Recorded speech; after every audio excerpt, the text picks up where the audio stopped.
Bismillahirrahmanirrahim. Assalamualaikum guys. Saya berada dekat di Bayu Resort di Sungai Besar. So kita ada family day hari ni, balik esok. So hari ni kita nak pergi ke surau. Kita ada solat berjemaah. Lepas tu kita akan ada majlis tahlil, bacaan doa selamat dan juga solat hajat untuk anak-anak yang akan menduduki peperiksaan tak lama lagi, insya-Allah. So tu belakang sana kawasan di Bayu Resort memang cantik, alhamdulillah. Memang sesuai untuk buat family day.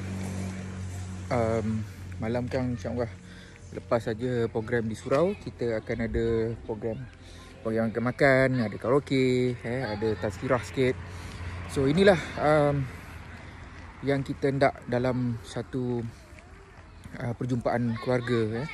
Bukan saja seronok-seronok. Petang tadi dah ada game semua, kita dah main, alhamdulillah, semua dah habis settle. Dan kita juga ada pengisian agama. Yang inilah yang kita inginkan.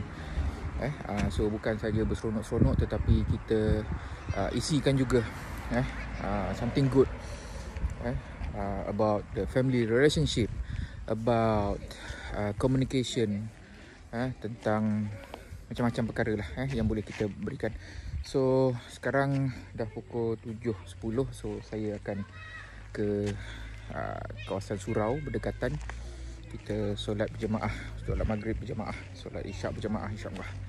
Assalamualaikum.